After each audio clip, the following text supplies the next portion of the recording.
Namaste and good evening.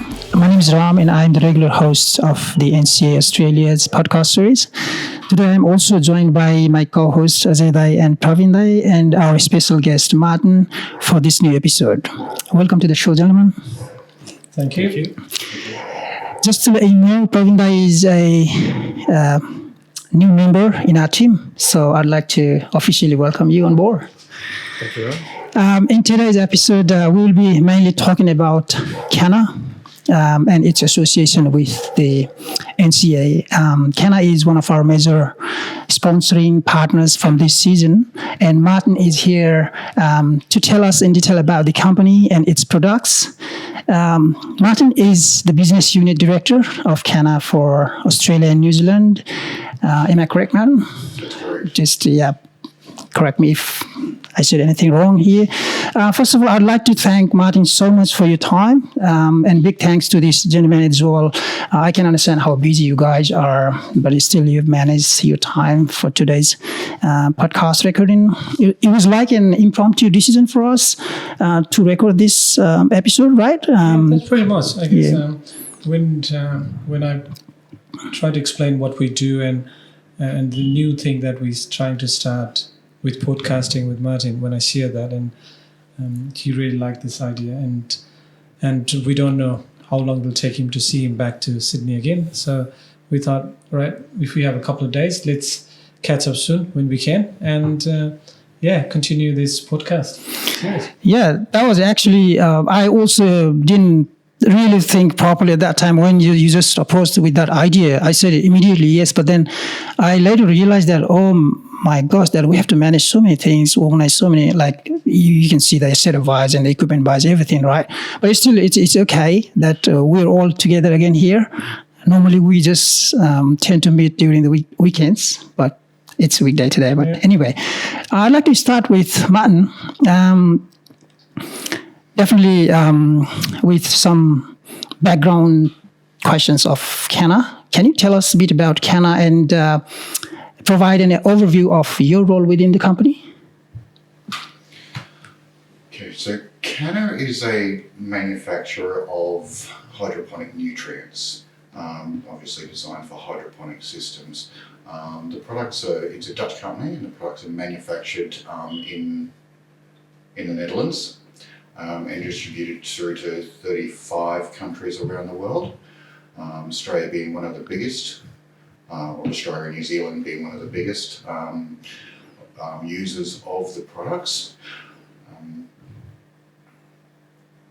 Okay, great. Then can you also tell us, obviously Canna is being associated with Nepalese Cricket Association of Australia from this season onwards. So with this in mind, what values and goals does Canna prioritize in its community engagement? Look, over the last 6 years that I've been working for Canna, we've done a lot of market research, we've done a lot of surveys, studies, all that sort of stuff, to find out who our real market is and the people that use our products or are just interested in them. And what we found was that there is a lot of community involvement, there's a lot of community interest.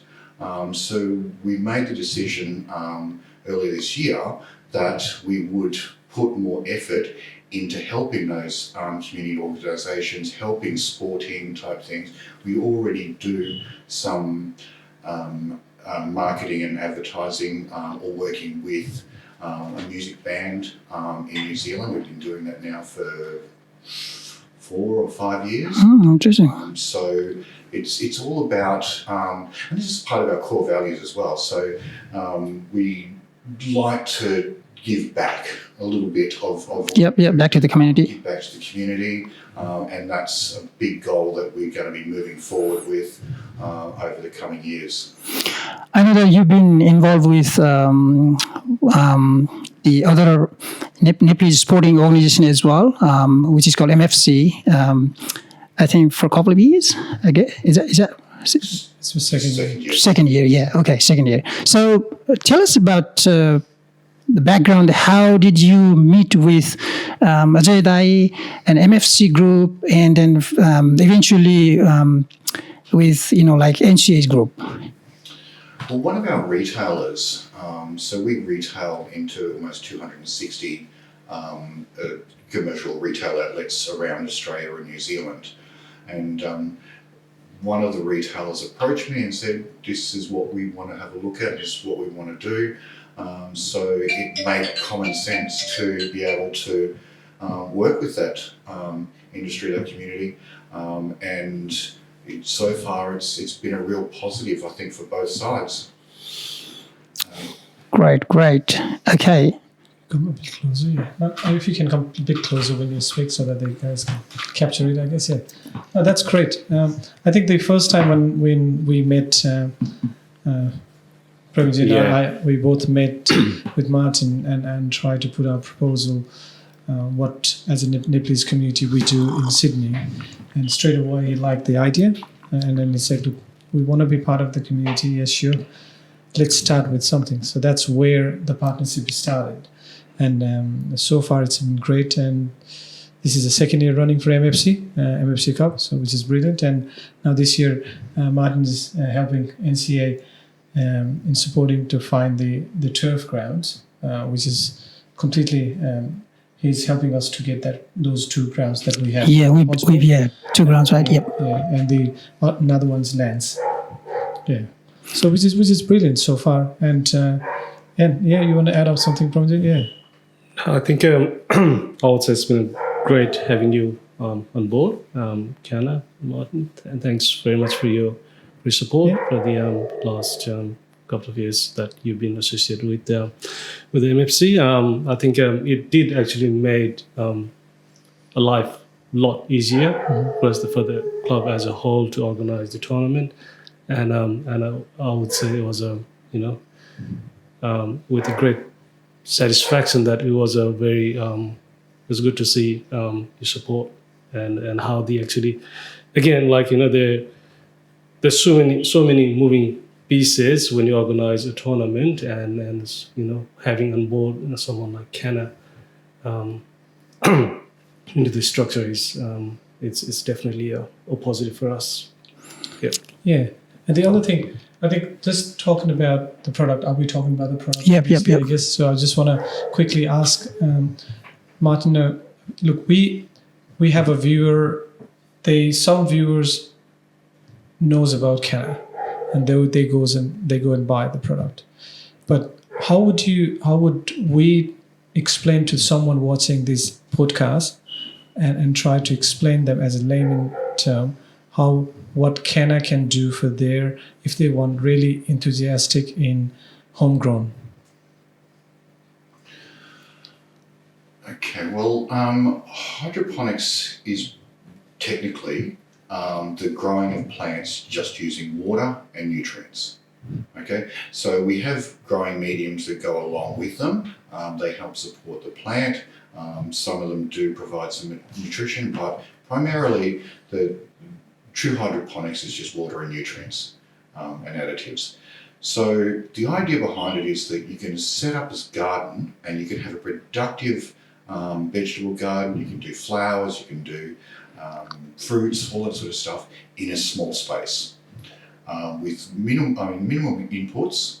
But it all just depends on how much time you want to spend working with your garden, so and the level of involvement you want. So everything from maintaining it once a week, like the same as you would in a normal garden, to maintenance every day.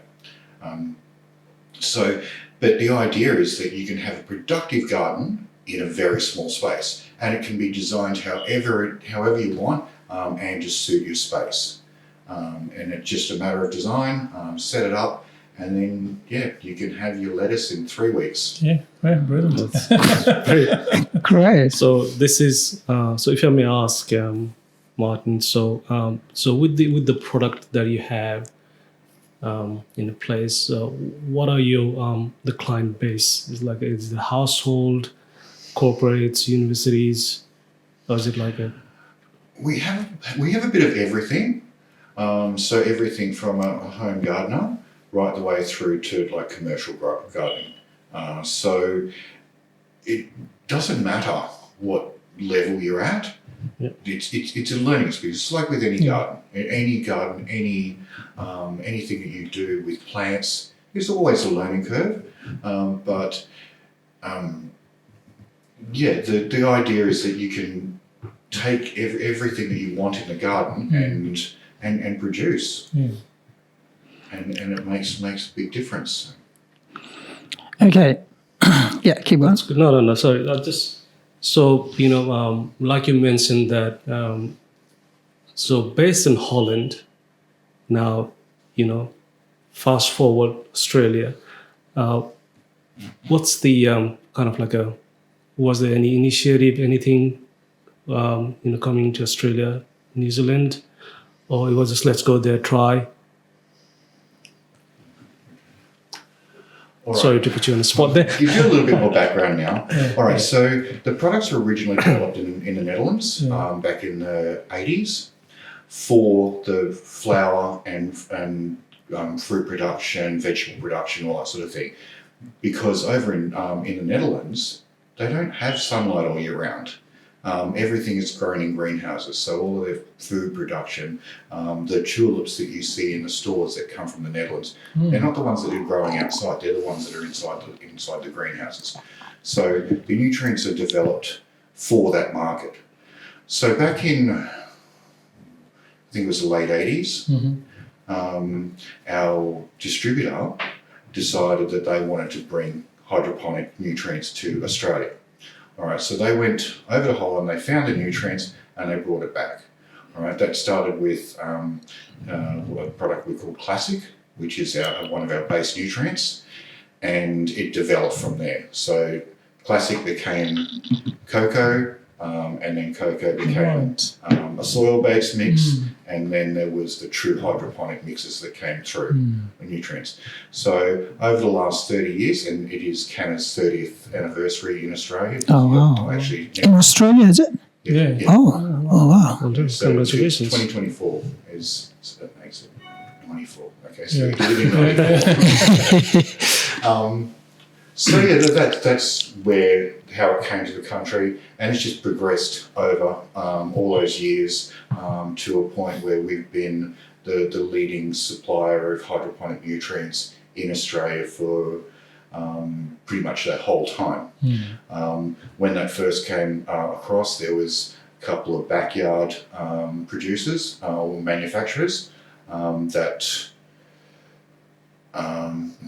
still around a little bit, but they sort of come and go, and but Canna's been the only one that's lasted the years. So we've got a lot more competition now, so It's a little bit more difficult. It's not. Yeah, it is difficult, I guess, when you get more competition. But having said that, the Canna has more market than any other product. I guess more than 50% of the market. I guess value. I guess. In terms of the nutrients, it's a little bit less than that, but it's a good portion of the market, and that's mostly because of the number of competitors that we have. Okay. So Off the top of my head, we've got at least 10 main competitors, and then there's probably another 30 or 40. that was one of my questions. Next question to ask you, but you answered. Yep. Like what I would call other competitors. So and everyone takes a little portion of the pie. So having 50% would be a big call. But I've seen one of the local distributor. Right? He has got more than 50% Canna product on sale than any other product. I guess that's what we were told. I think that's right. So I think we're just trying to get our head around, and then we speaking to the guy, and I said basically, if you look at from the product perspective, that what he his sales is basically is a 50% versus the 50% the rest of the product he sells. So it's a 50-50 from his. I don't always see those figures. But I can't walk of course you can. Walk into a retail store and they'll give me the whole for every product, and it just doesn't happen. So all I can work on is the information that we have, how much we sell, what we see in the shops, and do a market assessment based on that to get an idea of what we are. And we range between 20 and 25%. Okay. And that's what we consider our total market That's share. still a sweet spot to be, I guess. Yeah. So you get organic products as well, right? That's what I see when I just was just going through your website. It just mentions some Bio-Canna or something like that, is it? Yeah, so we do have a full organic range called Bio-Canna. It's designed to be used with potting mixes. We do have a Bioterra mix, like a grow medium, but we can't get that into the country. There is a fully organic and vegan nutrient range and additives. Okay. I think just for the viewers, again, I'm trying to make it more simplistic so that they can understand. I guess when you're saying nutrients, I think there's a 3-part, I believe. Yeah, one is obviously the substrata level you have, right? Okay, so there's 3 different levels of nutrients. All right, so we've got a single part nutrient, which is our Terra. So that's similar to, so you use 1 bottle at each time and you add that to your water, and that's what you feed your plants. And there's a 2-part mix, which is your cocoa, where you mix some from each bottle and then use into your water or into your reservoir, and then you add that to your grow medium, and that's what you use there. And then you've got a 4-part nutrients, which is your classic and your aqua. So you've got 2 bottles at each time. So that you've got a veg cycle, so while your plants are growing through their veg cycle, and then you've got a flower cycle. So and you switch them over when the plants start to flower. Okay, so let's talk about sports now. Let's give it a bit of pause for the product section here, because our viewers might want to hear something about like sports as well from you. So in terms of sports, I know that we've talked a couple of days ago your interest and enthusiasm on sports. How much do you understand or do you follow cricket? On the grassroots level, like what you guys do, not so much. Yep. That's still coming, but on an international level, on a national level, I follow it fairly closely, so I know what's going on, and a number of the players, all that sort of stuff. So, it's not something that takes up all my weekends. But it's still I watch religiously. I know what's going on in the sporting world. Right. There's been some pretty awesome matches recently, like the last Test or our last Ashes series. That was so good. Like I stayed up all night some of those days to watch those. And then obviously the ICC, which was just played in India. There were some really good matches in that. It is a shame that India didn't play so well in that last. I think they left out a spinner, didn't they? They were playing some awesome cricket. So in South Africa.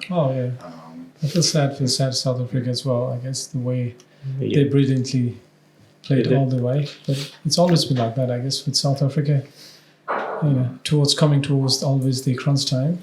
They have had pretty a decent amount of runs in every World Cup, I would say. But then again, like the big matches, something happens. Talking about sports again, I guess, Martin, you mentioned that you do love sports, but you've been playing one sports particularly for a long time. Do you want to say something about it? It was a long time also since I've done it. So it has been a long time since I've done it. So it's not something that's part of my life anymore. And so when I was younger, I played hockey for quite a few years. And so I kind of understand sport a little bit, and won a grand final or two. So it's Yes, no, that's brilliant. At the end of the day, if you love sports, you play sports, you understand the sports, and the same thing is the same concept for every other sports that you play, I guess. Well, now my sporting days are bowls. I like the fact when he mentioned that, because I think like I did speak to you earlier, maybe a couple of days back, and how playing hockey always I would feel scared to face that, the hockey ball, like this, and I'll probably be very, very scared to see all the hockey sticks flying around, So and what Martin said that is he actually. There was a guy who actually played against him. Yeah, that's right. And he came up with the. Oh no, you need to say this. Okay, I'll leave it to Martin. Yeah, you go, Martin. So there was one game I was playing, and it was a bit of a rough game because hockey is so well controlled. Like it's not like you can just go start swinging a stick around and hope for the best. Like it's actually really highly controlled, and if you do hit someone, like. There are penalties and all that sort of stuff involved. So not many people got injured. But one day this guy came up to me like while we were playing and his stick was at a right angle. And I said to him, what happened? How did you do it? And he said to me, I hit you in the shin and broke my stick. Oh, wow. Fortunately, I had good shin pads. So, and I didn't even feel it. Yeah. I had no idea what was going on. So, that was a bit of a surprise for me. So, some of the fun stuff that we do in sport, it's, When you play, so maybe for the cricket players or the soccer players, I will as well, do not compromise on the good quality gear. The gears, the safety gears, it's very important. Safety is very important in sports, for sure. Because we play, obviously you're the prime example as well. You've been playing soccer for so long, and with one incident, right?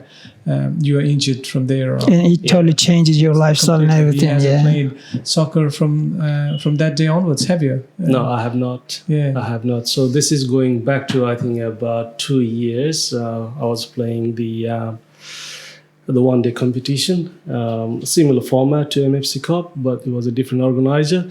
They run this camp every year around on Australia Day in Jan. I think that's probably because of that incident they have moved the date now because it was 35 degrees temperature, close to 40 degrees on that day. So because it's a short one-day tournament and very fast pace. You play about 5 or 6 games or even more if you made all the way through the final, and basically you stop for a bit and you play again. So obviously heat and a cold, your body takes to actually adjust that. And so I was actually I had I finished all the league stage games and I sat down for a bit, and obviously my body cooled down. And the next the semi-final I think started, and so obviously it's a veteran game, 35 plus. My body is obviously not like a young as it used to be. So so I got back, put my gear on and started started playing a game. And next thing I hear is a pop noise. So something just popped, and I just turned around. Just felt like someone actually hit me. And turned around, no one's there, and then I knew that something's bad, serious happened. Then I torn my Achilles tendon. I was in a bed for 3 months. Oh wow! The crutches, everything. That was my last day, I would say, of playing soccer. On the field, but since then I've been coaching kids and doing a few things around the soccer. But my playing days are kind of over. That's really sad. It's sad. I think it's the tournament format also played a big part, and also the heat played a very big part. But at least I can say that the last tournament that I played, I won the gold medal. So. It was a bit of a both side, good and bad. Okay, coming back to Martin again, I'd like to ask you can you tell us something about your target audience? Who do you target mostly in terms of selling your products? We have a fairly broad target audience. So, like as I said before, we've done a lot of market research and through surveys and different other mediums. So our target market is huge. There is no one specific group that you could just say, here's where we're going to target our market. So, but at the end of the day, like probably our biggest target market group is people aged between say 28 and 45 to 50, and mostly male. Mostly male, okay. Into extreme sports, into different types of gardening, into stuff that's a little bit out there and lots of stuff as well. So, like I said before, that we sponsor a band in New Zealand. Now that's a heavy metal band, and that hits a lot of our target market. So, it makes a whole lot of sense. So in this situation with this sort of sponsorship, it's a broad sort of spectrum of people that we're looking at having interaction with, and already like I don't know, I spoke to a few people over the weekend about the MSC and so forth that are aware and know. So okay. So yeah, then that's reinforcing. Yeah. So we know that there are people out there in that target market that we're getting to. And the reason for, as you mentioned, that mostly the male people earlier. So the reason behind that, why not female? Why is mostly the male? I think that's mostly because males do most of the gardening. We do other advertising to encourage more female participation. So we do advertise in certain female-orientated forums. Again, it's about encouraging, and that's another market that we're looking for. It's like looking to have those people like that are like, okay, well, I just want to have my bit of veggies, I'll have some herbs out here, I'll have this. And it's like, rather than having to run down to the supermarket to get your coriander, it's there, right at your door. And the flavour's usually better, the quality's there. You only need to pick as much as you need, rather than buying a whole bunch of coriander and then half of it going off in the fridge. Yeah, sure. Yeah, and it's just there. So it's a matter of just educating people, getting to understand how easy it is and how convenient it is, and that you don't need big pots and big plots of land to grow some simple vegetables, that sort of stuff to feed your family. And you can have a very productive garden in very small spaces. Okay, I think that's good because where I'm coming from is like the more and more we see the apartments, the building in the Sydney area, so probably townhouses, which the people are running out of the space. So it's a good. It could be really good for them, right? Yeah. Not only that, I think they're with our sporting in our community. How the phase starts is there are a bunch of students, and then they move from the apartment to the townhouse to the getting a freestanding house. So for them to understand that these can be done anywhere. Yeah. It's fantastic. I guess someone really keen to do something which they can have a fresh food and better food, Grown in your backyard, right? Yeah. I think when I was watching one of the documentary where there was a term it was used, where you grow and how far the food travels.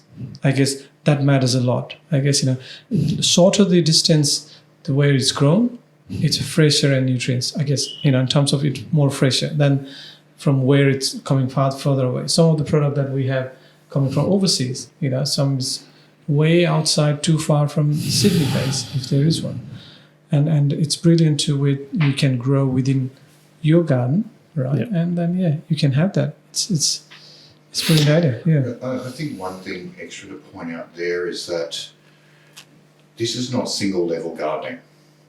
So you've got multi-layers, height and width. So I go into some gardens where they're productive, but you've got pots everywhere. Yeah. And if you can imagine taking all of that and putting it on your fence up, then you've got, say, 3, 4, 5 levels of production in a tenth of the space. Mm. And it takes a little bit of work to get to understand it and to be able to do it really well. But all I can say is that the only way to learn is to try it. Talk to somebody who knows about the products, set up your system, or design your space to suit your needs, how you want to be able to grow it, what you want to produce, how much time and effort you want to put into it. But it's all there. There is so much knowledge. There is bountiful amounts of knowledge in a lot of different forums, and it's just a matter of taking the knowledge or asking, getting your system right, the way you want to set it up, and all that sort of thing, and then working with it. And I would say most people would be in a position where they can be really productive within 6 months. Wow. Right. Yeah. Oh, that's brilliant. Yeah. Well, you talked about setups. Say, for example, I know nothing about this, but now I'm very much interested. So how do you provide assistance in terms of setting up those things in like, say, in my garden?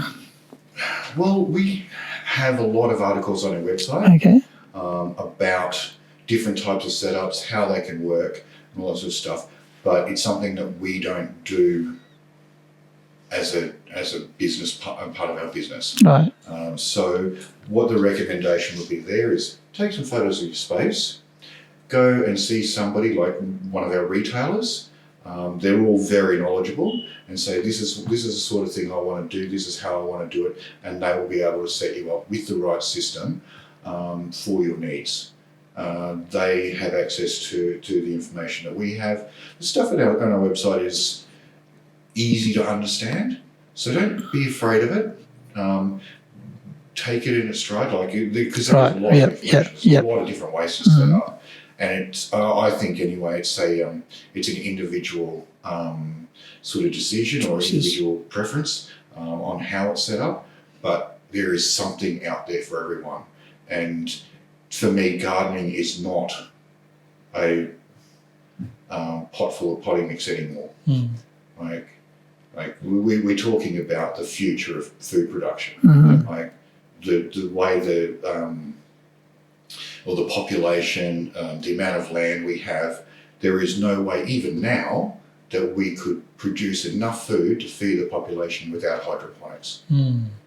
So, and as it gets less land, as there's more population, we're going to have to rely on it more. I know I was reading an article about hydroponics in space the other day. But if we're going to be travelling to Mars, hydroponic club, they do it already in Antarctica. Yeah. So they have hydroponic setups for their food because they can't take down even 6 months worth of fresh fruit. Right. It just won't survive. Yeah.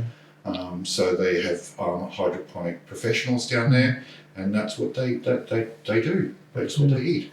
Like you go to the supermarket, and 80% is a figure I read a little while back of the produce that's in that supermarket is grown from hydroponics. Wow. So the only things that we can't do yet are things like root vegetables. So things like potatoes and carrots and although I did hear that someone was growing ginger in hydroponics, and I still can't work that one out. So I think going so since inception, now closer to 30 years now. How bigger your R&D has become? How much time and effort do you spend? R&D is probably one of our biggest areas in the company. All right, so there's a full development lab and grow rooms in the Netherlands. Last time I was there, it had 5 separate testing areas, so for research and development, and all of our products. Nothing even gets close to being out of the market unless they've tested it and make sure it works really well. If you ever get over there and want to check it out, the R&D site is awesome. Yeah, because I go into a lot of them over the years. Like I've been into a lot of R&D stuff, greenhouses, all that sort of stuff, and it's state of the art. And sorry, one more thing. Just wanted to ask. With the sorry again, Martin. Just with the R&D and what's been happening in the marketplace at the moment is that a lot of emphasis is on ESG at the moment. So that's economic, the environmental or socio or governance. And so, how do you see Canna from the Canna's perspective? How do you see fronting that area? The environmental aspects has been one of our core principles right from the very beginning. All of our products, all our raw products are environmentally sourced and ethically sourced. And that's a basic core principle for Canna. Okay, so it doesn't, if it doesn't meet those standards, we just don't use it. Okay, so even our peat-based products, they come from responsibly sourced locations. Obviously, peat's not regeneration, but it's still responsibly sourced. Okay, so I'd like to talk about your partnership with sports community organizations like us, and of course you've just partnered with different other organizations as well. Your brand visibility and awareness, how do you evaluate that when you just partner to the organizations like us? Do you have any kind of measures in there that you put a special focus on? With all of the marketing we do, it's difficult to see where it comes from. Okay. Because there's a broad range of different areas, a broad range of different people. It is difficult to get an idea of where these people are coming from. So my best way to judge that is the interactions that I get from going to events. So obviously we've just started with MSC, and we've just started with NCAA, yep. So I think I'll be able to answer that question in another 2 years with a real definite answer. Yeah, I was just only asking to share your experience that you've partnered with other organizations. So yeah. So, with other organizations, and this is one of our first steps into the sporting organizations, right. But with other events and things that we've done, where it's not something that really fits with what we do. Mm-hmm. I've seen over the years where just the nature of the questions, the nature of the interaction, the nature or the number of people, and how they respond to what we do, because how they respond to what we do changes. Mm-hmm. It changes dramatically. As soon as people start to understand what it is we actually do, and I hope this gives a little bit more insight. But it's not a scary thing. Hydroponics is not scary. It's not. It's not something that should be hidden, or it's something that people don't understand. It's there, and it's a big portion of our lives already. And it's just a matter of like taking that and working with it and understanding that hydroponics is growing with water. Right. Yeah. Water and nutrients. Yeah. So I think the interactions are the big thing. Like as I said, we do some advertising with other organisations, and we see responses from that advertising that goes to our website. With the sporting and say music events that we do, we see traction there, and we see people, and I don't know, whenever I go to music festivals, if I've got my Canna hat on, I don't get a chance to even go and get a beer somewhere. No, we had the one incident just this couple of hours ago, because he was just wearing the Canna jersey and came out from the hotel, and one of the guys started yelling from the level 1, "Are you the Canna representative?" Yeah. Oh, really? Oh, okay. You know, that's pretty good. And when I was the incident that I did share with Martin, when I went to rural New South Wales for there was a couple of projects that I was on.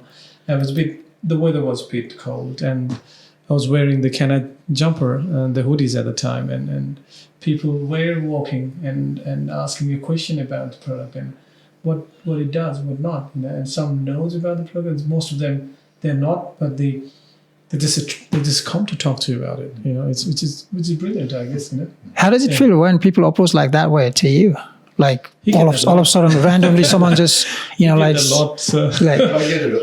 I'm used to it. You know, he's a celebrity on that part. I get it a lot. So yeah. People who know the product, know the brand. Right. Okay, and then you've got the others that'll ask about it. Yeah. Okay. So, Okay.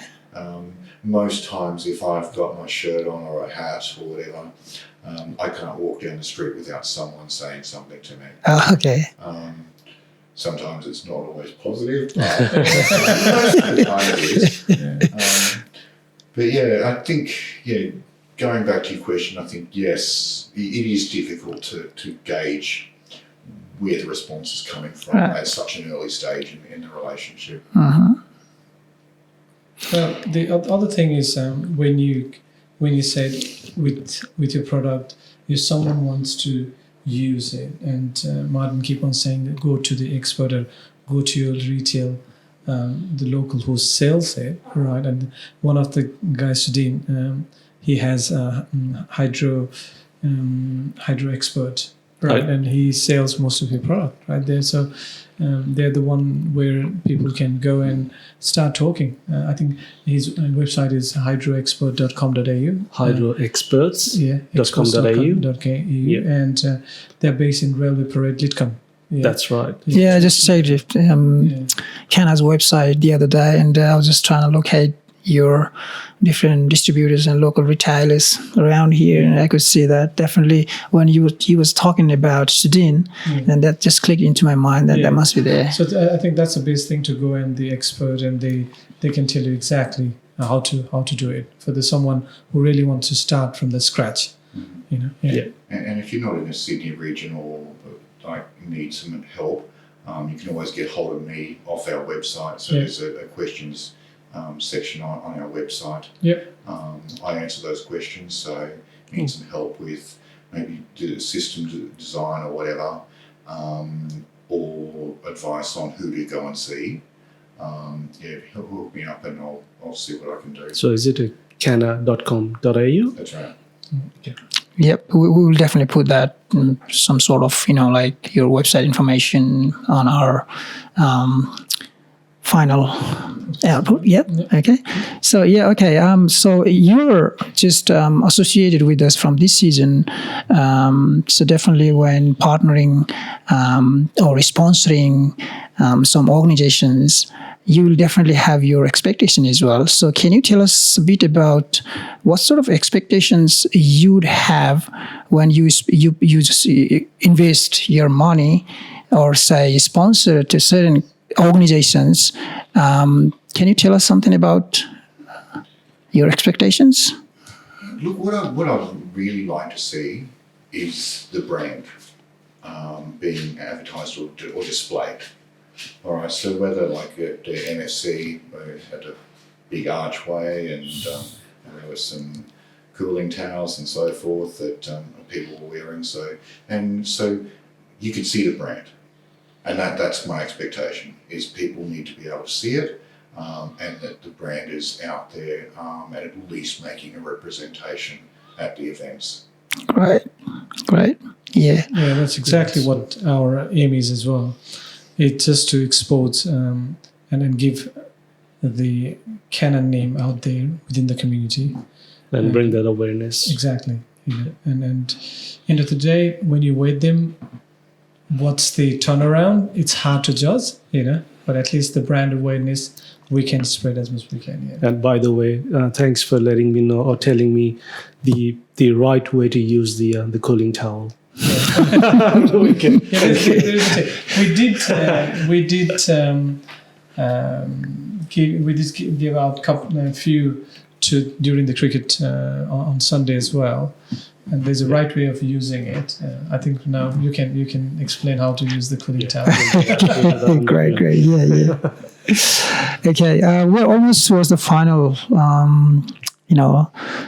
session. So do you have anything to ask him? Otherwise, I'll probably... No, look, there's nothing to ask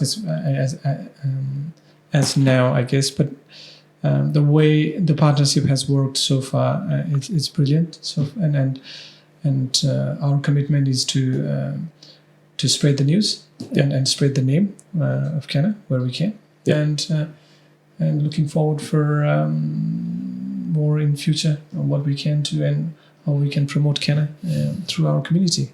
Yeah. Okay. So Sorry, probably just talking about the future here.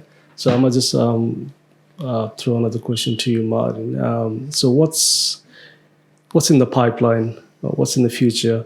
Are we looking for, like you said, R&D is one of the biggest we've seen in this space. So we probably it's continue to evolve and grow in the area. So do we have anything that's either in the bio-canna space or just in the canna cocoa additive space?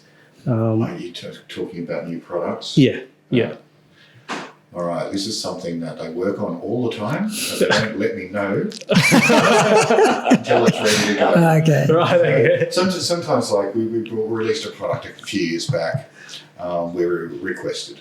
The market says that we want this product, so this is a product we're going to get you to develop, test, and then we can release it. Yeah. So that in that situation, I knew that it was coming. But there are some that are just like, we've done this. All right, let's see if we've got a market for it. Okay. But yeah, there's always something going on. There's always some development, whether it's testing or improving products. Right. A lot of the research that goes on there is for other areas as well. So stuff that I really shouldn't be talking about. So yeah, it's probably products is a really strange one in terms of the future. Do you want to add anything? Finally, Say anything to our viewer? I think I've just about covered everything, right? Yeah, pretty much, I guess. Yeah. Yeah. Okay. Probably one thing I should ask you is about your expectations. Well, do you want to start? That's really a great question.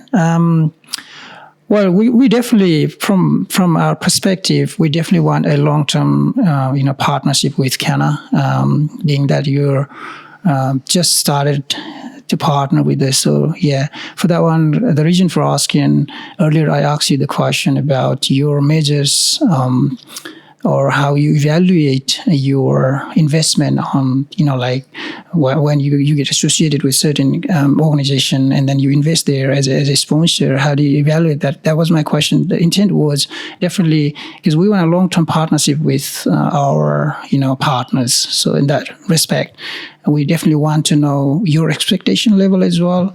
And then, so we just, discuss that things in our team and then just bring some kind of conclusion that how we can, meet that expectation, right? Definitely there is visibility and brand awareness is the part in there, right? We are doing that and we constantly do that. But apart from that, if you've got a certain kind of expectation and then we just, evaluate that if we can meet or not, right? So I would say, yeah, definitely a long-term relationship with any of our partners, and being Canna one of the major, sponsoring partner, I would definitely want that relationship to build in coming future. So yeah, that's in terms of expectation. We are a community organization with non-profit base, so we don't have a big expectation from our supporters.